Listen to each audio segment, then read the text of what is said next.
Welcome back guys. So in this video I'll be reviewing PlayStation 5 Dualsense controller. I'll be using it with my Windows PC, Steam Deck and Android devices. In this video I'll be showing you how to configure the controller on all of these platforms. I purchased it last week from Flipkart India for around rupees 4500. That's roughly around $55 US. Purchased it on a sale. Its standard price is around $70 US. I got it for even a cheaper price than the latest Xbox controller. This is usually not the case. Before I purchased this controller, I'd been using Xbox One S and original PlayStation 3 controller. My PlayStation 3 controller is almost 13 years old now and it still has not developed any stick drift issue. Dualsense controller has received a minor hardware revision. Its earlier version was allegedly prone to stick drift. A lot of people say that Sony addressed this issue with the new version of the controller. It's very easy to distinguish between these two versions of this gamepad. Just check the FCC ID on the controller's backside. If your controller's FCC ID ends with the alphabet A, then you have the latest version of Dualsense controller. That being said, this new version of the controller is still prone to stick drift as it is using analog joysticks instead of Hall effect sensing joysticks. The Hall effect joysticks are basically immune to stick drift due to their magnetic components instead of the potentiometer that is used in analog joysticks, which is prone to wear and tear over a period of few years. I did a lot of research before buying this gamepad. I had a few requirements, was looking for a premium gamepad with multi-platform support, with gyro control support on both Windows and SteamOS, and having 2 back grip buttons. Now you might be wondering, this gamepad does not have any back grip buttons. Then why did I still purchase this controller? I got to know about its trackpad. You can press the trackpad in order to register an input. Using Steam input, we can split the trackpad into 2 halves and assign any of the controller keys to either of them. I can assign the L3 key to right trackpad click. So in order to sprint, all I need to do is press the right trackpad like this. I absolutely hate pressing the sticks of my controller. These were some of my main reasons for purchasing this gamepad. Preference varies from user to user. Now I'll quickly show you the box contents. Comes with a simple packaging. Inside the box we have another cardboard box. Here you will find the controller and this manual. That's it. This gamepad does not come with a USB wire. Now I'll be talking about some of the advanced features of this controller. It comes with a built-in speaker, a built-in mic, support for headset via a 3.5mm jack, support for adaptive triggers and advanced haptic feedback. I was not impressed by its speaker. The audio quality was feeble. You can use it to output audio for in-game voice chat. In some games, it is used to provide audio cues. I was playing Spiderman Remastered on my Steam Deck. When I used Spidey's web zip, I heard a feeble sound coming out of the speaker. Mic quality is decent, but it does pick up some ambient noise. I would recommend using a headset with mic instead of the built-in mic. You can mute the mic by pressing this button. An orange LED light will turn on, indicating that the mic has been muted. The adaptive triggers support a dynamic resistance, providing more immersiveness in games. The triggers can provide resistance and tactility to in-game actions like pulling a rope or firing a gun. Advanced haptics also help in increasing a game immersion. It provides a variable vibration intensity depending on the game scene. You can literally feel the vibration coming in from different parts of the controller, which is completely different from the standard rumble feature, where controller just vibrates when something happens on the screen. Now, in order to use all of these advanced features on your PC, you need to connect the gamepad to your PC via wired mode. These features won't work over Bluetooth mode. Another thing to mention here, features like adaptive triggers and advanced haptics only work with those PC games that natively support this gamepad. Now I'll be talking about the controller's design, build quality, buttons and triggers. On the front we have this beautiful black and white dual tone finish. Although the build material is completely plastic, the controller looks and feels premium. Its weight is around 281 grams. Weight is well balanced. Controller has a nice heft to it.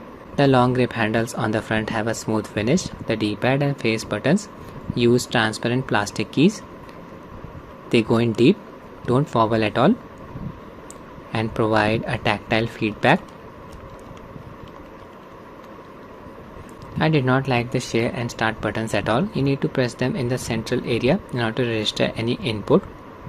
If you try pressing them towards the edges, it's a bit difficult to activate them.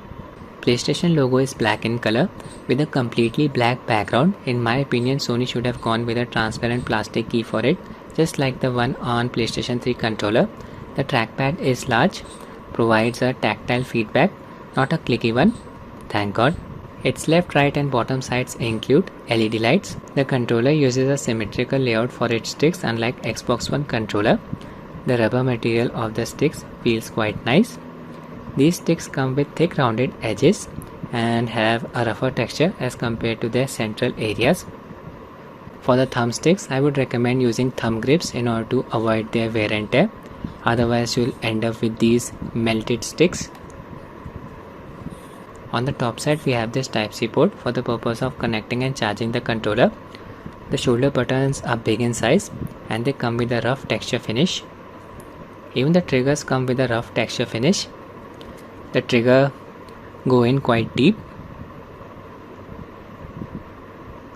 On the bottom, we have the 3.5mm port. The grip handles on the back side come with a rough texture finish in order to provide a better grip. This small hole here houses the reset button. You can access it using a toothpick. If you are facing any pairing issues, you can reset the controller by pressing the reset button here. This gamepad does not support any external battery. It comes with a built-in rechargeable battery that has a capacity of around 1560 mAh. Battery life is average, ranges from 10 to 15 hours depending on the game that you are playing, what features of the gamepad you are using. In order to conserve the battery, it is recommended to mute the built-in mic and disable built-in speaker and rumble feature. You can charge the controller using a charger that has an output rating of 5 volts and at least 1.5 ampere current. High value of current is fine as well. Controller won't be drawing more than 1.5 ampere of current. I use my Steam Deck charger to charge this gamepad. It has an output rating of 5 volts 3 ampere. Takes about 2.5 hours to completely charge the gamepad from 0%. Most of the USB 3 ports on our PC are rated at 0.9 ampere current. They won't be able to charge this gamepad. They will be able to power it though. Some USB 3 ports do support 1.5 ampere output. They should be able to charge the gamepad. Now I'll be showing you how to configure this gamepad on Windows platform. Only a select few titles supported out of the box. Most of the games support Xbox controller. In order to get this gamepad working with these games, you need to use a third-party application like Steam, DS4Windows or Dualsense X. It's entirely up to you what software you use. I prefer using Steam. It works with most of the games, even the non-Steam ones. The only exception here is PC Gamepass. In order to get the gamepad working with PC Gamepass, I use DS4Windows. I'll be showing you how to configure it as well. Since I'll be using Steam to configure the gamepad on Windows, the same settings will apply to SteamOS as well. This is my Steam Deck running on Windows 11, basically a budget PC. So first I'll show you how to connect the gamepad to your PC via Bluetooth mode. If your PC does not support Bluetooth, just buy a Bluetooth dongle. Let's enable Bluetooth on our PC. Just open the Bluetooth settings. Click on Windows here. Type Bluetooth. BL should be enough. Then click on Bluetooth and other devices settings. Here make sure Bluetooth is turned on. Then click on add device. Then click on Bluetooth. Now we need to set our gamepad in pairing mode. Just press and hold the share and PlayStation logo buttons until the LED lights start blinking. Like this. Lights are blinking. And you can see here it's showing as Dualsense wireless controller. Since I have updated my controller to the latest firmware, if your controller is running on the older firmware, the gamepad will show up as wireless controller. Just select Dualsense wireless controller and pairing mode should be successful. There you go. LED lights should stop blinking and become stable just like this. I'll just disconnect from the Bluetooth mode and connect the gamepad to Steam Deck via the wired mode. If you want to turn off the controller without disabling Bluetooth, just press and hold the PlayStation button for about 10 to 15 seconds. We can disconnect it by clicking on the 3 dots here, then click on remove device. There you go. I am using JSOC dock HP0603. Using this Type-C to Type A cable connected to the gamepad. Should work instantly. Stable light showed up. First things first, download the firmware updater for your gamepad from Sony's website. Just need to click on this download bar here. I'll give the link to this site in the description of the video. Once the download is complete, just go to downloads and run the firmware update installer. Once the installation is complete, open the application. I have already installed it. There it is. It will also show the battery status of your gamepad. Here it is mentioned my controller is up to date. This is the firmware version 0356. If an update is available for the controller, it will be shown here, and you can see controller is charging. Goes to show how good JSOC talk is. When you connect the gamepad to your PC via wired mode, it's possible that the audio output changes to DualSense controller from your main speaker. So just click on the speaker icon in the taskbar right here. Then click on select a sound output. You can see I have selected my main speakers, and there's the option to select DualSense wireless controller as the main speaker. Don't do that. So just open Steam now. Let's configure the controller. Just click on Steam, click on settings, click on controller. From here make sure this setting is enabled. Enable Steam input for PlayStation controllers. Now you will be able to use this gamepad with literally every game that is available on Steam. Games that are not available on Steam can be added to it as a non-Steam game. We'll be showing you this process. Let's test the gamepad. Just click on begin test. First I'll move the sticks. Input detected. Right stick. D-pad buttons. Shoulder buttons. Trigger input is also detected. See the value here.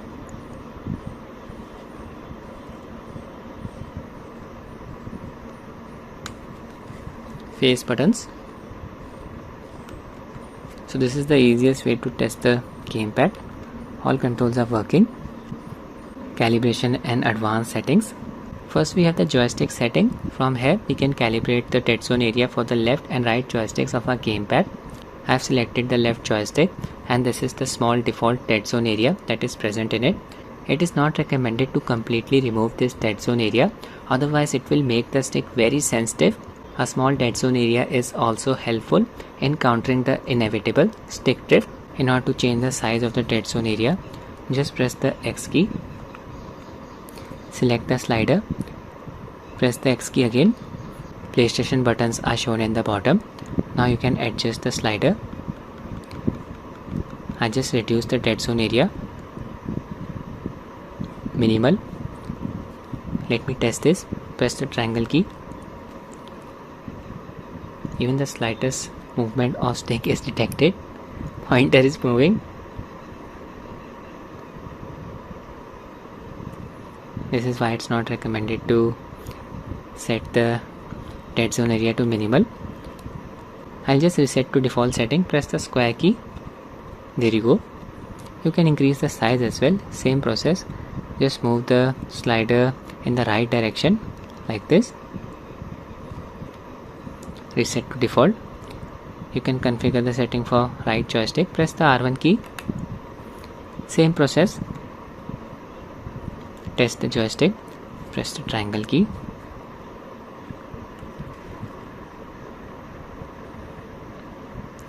When the pointer is in the dead zone area, no input will be detected. It's very easy to use the sticks. Movement is smooth. Then we have the gyro calibration. You can see movement of gamepad is detected. You don't need to use the controller in wired mode in order to calibrate it. It will work even in the Bluetooth mode. So before starting the calibration, just place the controller on a flat surface. Now click on calibrate.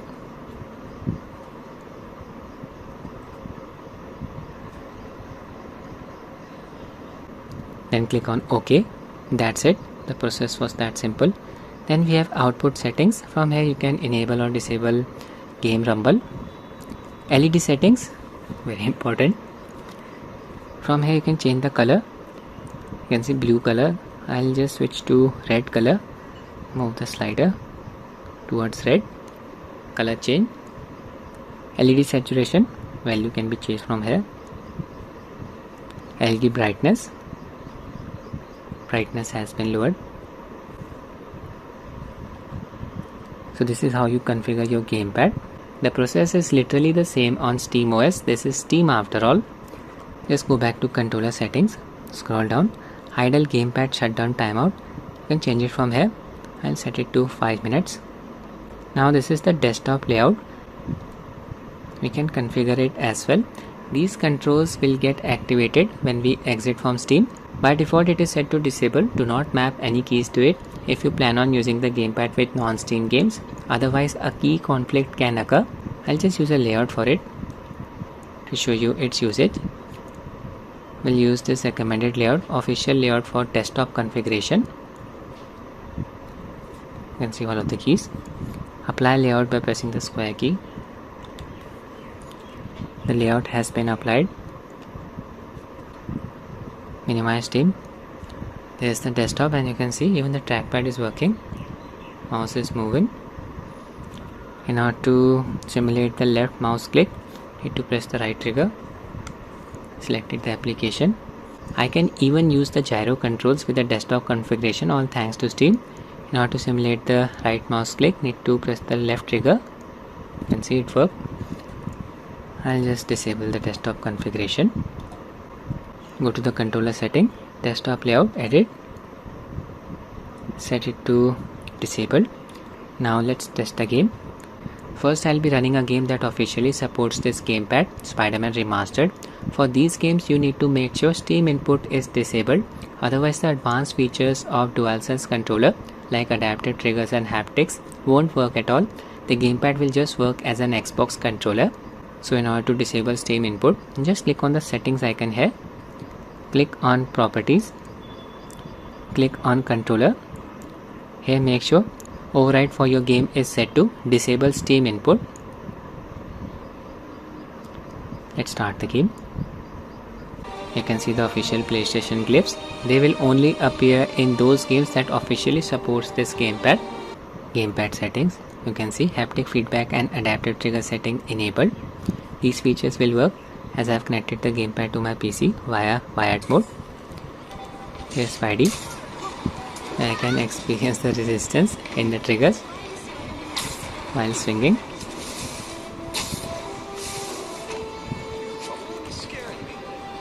In order to mute the mic, just press this button. Orange LED light lit up. This means mic is muted. I'll also test the speaker.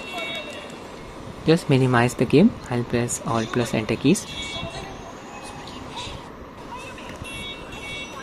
And just tap on the speaker icon in the taskbar. Tap on the speaker icon here. Select speakers DualSense wireless controller. There you go. Back to the game. Now audio is coming out through the speaker of DualSense controller. I'm not sure whether my phone is able to pick up the audio. Volume is on the lower side.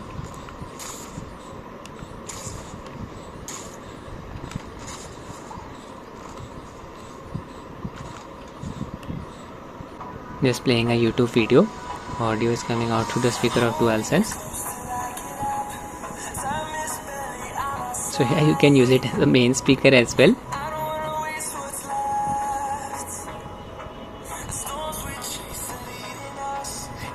I'll switch back to my main speaker and use the gamepad in Bluetooth mode now. We'll demonstrate the gyro based controls. Now I'll be running Resident Evil 5. It's a 14-year-old game. Does not support PlayStation controller, but it does support an Xbox controller. So in order to configure a gamepad for it, just click on the controller icon right here. I hope it's visible. It will only appear when you connect your gamepad to your PC. Then we need to specify a layout for it. Just click on this bar, template. Click on templates here, scroll down and select this template, gamepad with mouse and gyro. Now just press the square key in order to apply the layout. It's done. Now I'll show you how to use the gyro based controls. You can see first we have the gyro behavior. It is set to as mouse by default. I'll just change it to as joystick. Click on the settings cog right next to it. These are all of the settings related to gyro controls. Oh my god, you can change the sensitivity from here. I'll increase the vertical sensitivity scale from 100 to 150. Entirely up to you. You can try experimenting with these settings. I'll just scroll down. By default, gyro controls are set to always on. We need to set an activation key that will enable the gyro controls when we press it.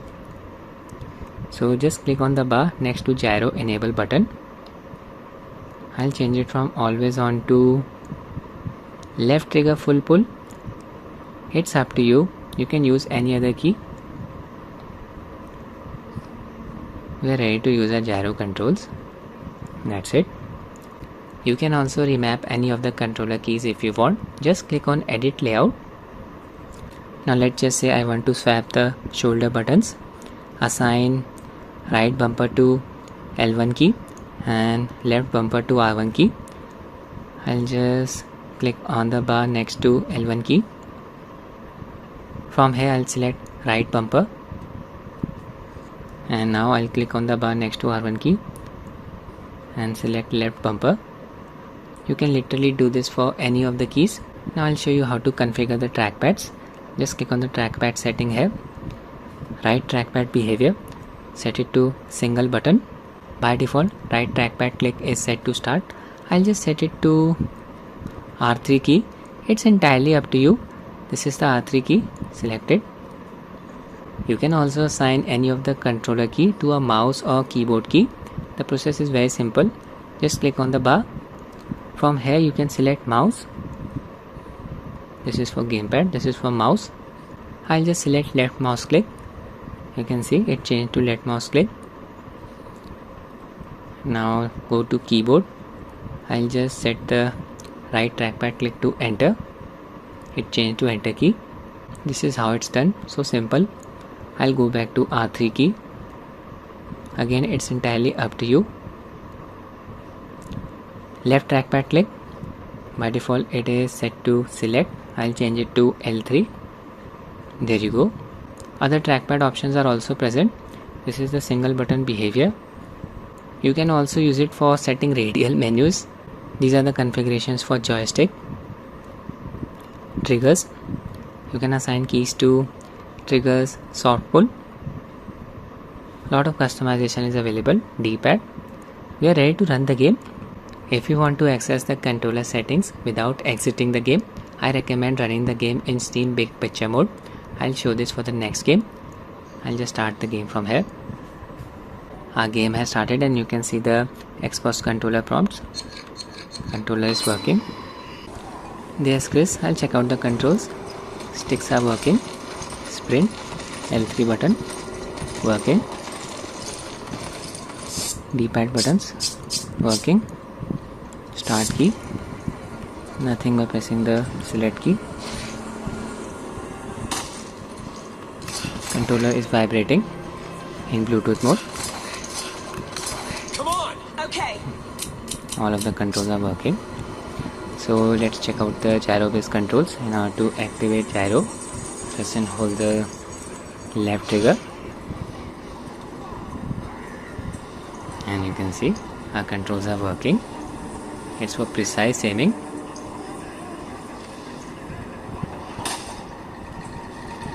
This is amazing.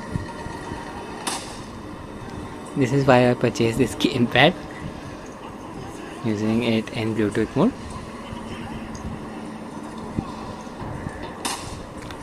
Now I'll show you how to use the gamepad with a non-Steam game that only supports Xbox controller. I own the GOG version of Hitman Absolution. Just need to add the game's exe file to your Steam library. Click on add a game here. Then click on add a non-Steam game. Click on browse. Open the game's installed directory. This is the directory in my case. Find the game's exe file, there it is. Then click on open. Make sure it's checked. Then click on add selected programs. Find the game in your library, there it is. The rest of the steps are the same that we use for Resident Evil 5. Click on the controller icon right here. We need to select the layout from here.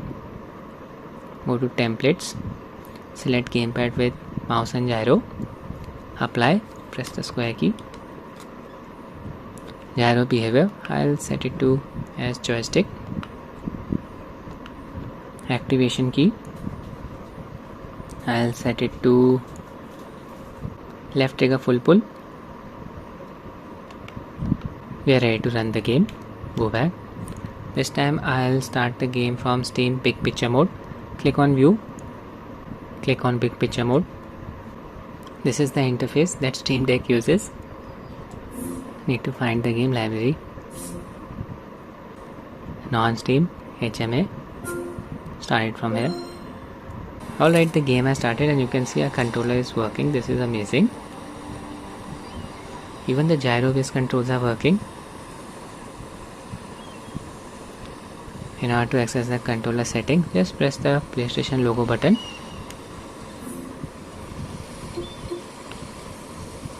You can change the controls on the fly, all thanks to Steam Big Picture mode. Even use a different layout. Exit the game by selecting this option here. I'll exit Big Picture mode. Now I'll show you how to use the gamepad with a game that does not support any controller. For example, Stalker, Shadow of Chernobyl. Just click on the controller icon here. Select the layout. From templates, select keyboard and mouse. Apply the layout by pressing the square key. Basic keyboard and mouse controls will be mapped to your Dualsense Gamepad, but you will be required to edit this layout depending on the game. You will find a better controller configuration than this in the community based layout section. So just click here, go to community layouts. All of these layouts are for Dualsense controller. I usually select the one that has the most playtime, Stalker Dualsense. Apply the layout. You can view it from here, view layout. They are using the trackpad as a mouse. You are ready to run the game. Now I'll be showing you how to use the gamepad with PC Gamepass games. We'll be using DS4Windows for this, as we cannot add Gamepass games to a Steam library without using a third-party software like UWP hook. This is the GitHub page of DS4Windows. I'll drop its link in the description. Scroll down. Click on x64 or x86 archive file depending on your operating system. I'm running the 64-bit version of Windows. I'll just click on the first link here. Already downloaded it. Just go to download folder. There's the compressed archive file. Double click it and extract the folder inside it. DS4Windows. I've already done that. There's the folder. You can start DS4Windows from here, but before doing this, make sure these softwares have already been installed on your PC. Microsoft.NET 6.0 runtime, Visual C++ 2015 to 2022. Links have been given on DS4Windows GitHub page. BIGE Embers driver. DS4Windows will install this for you. Let's start the application.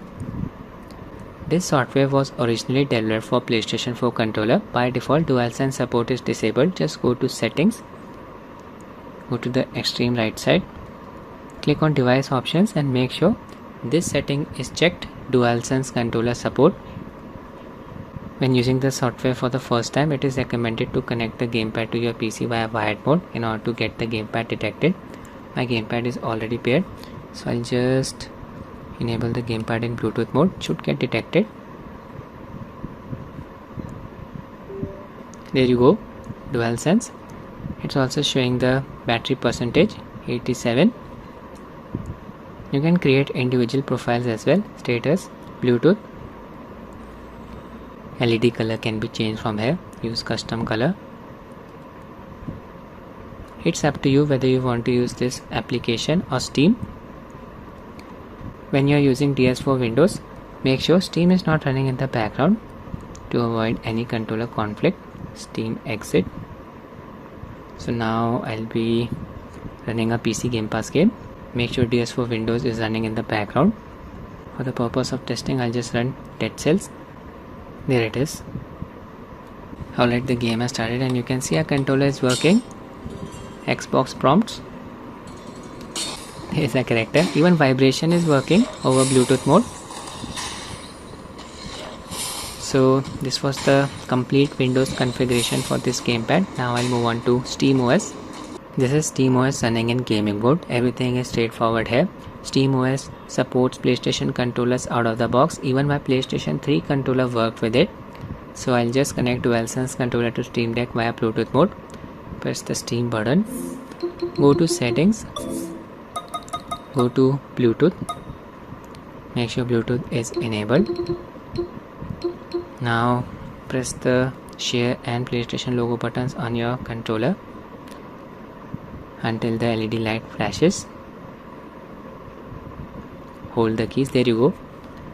The gamepad should show up here. DualSense wireless controller selected. Controller has been paired. You can see the PlayStation clips in the bottom. Process is that simple. Now if you go to settings, controller, you will see two controllers here, PlayStation 5 controller and Steam Deck. Select PlayStation 5 controller. You can test it from here. It's the same process that we have already seen on Windows. Do the calibration for your gamepad from here. Assign the desktop layout from here. This is SteamOS running in desktop mode. If you click on the battery icon here, you can check the remaining battery of your DualSense controller. You can see 75%. I'll just connect the controller in wired mode now. Disconnect.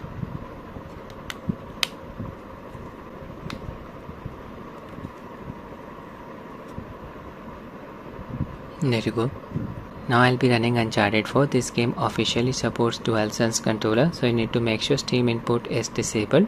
Otherwise, DualSense controller will be working as an Xbox controller.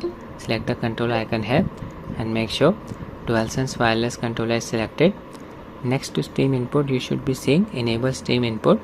This means Steam input is disabled. Start the game.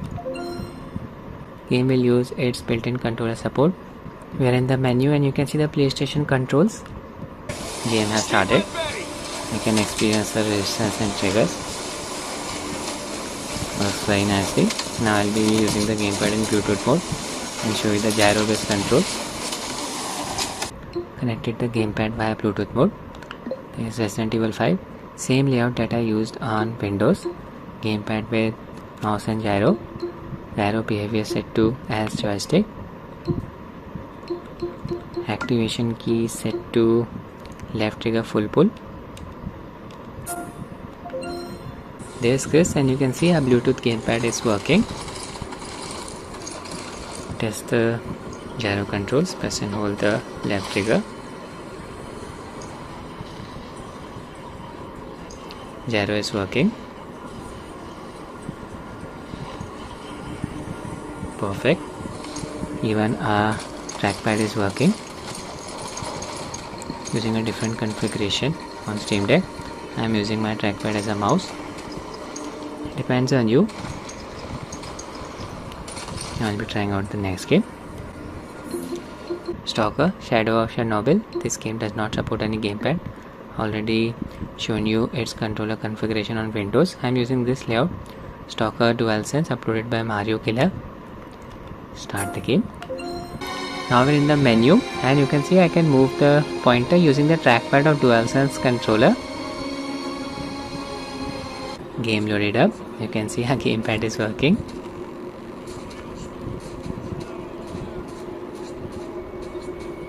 DualSense controller is just perfect for Steam Deck. Literally everything works.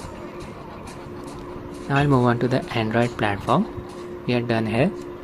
Android 12 or anything newer than that officially supports DualSense controller. You can get it working on Android 11 as well, but some of the controls, trackpad and rumble feature will not work at all. This is my Mi 11X running on Android 13. First I'll show you how to pair the controller to your mobile phone via Bluetooth mode. Open the Bluetooth settings. Make sure Bluetooth is enabled on your controller.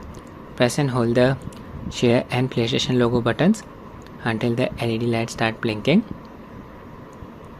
There you go. Search for the gamepad on your phone.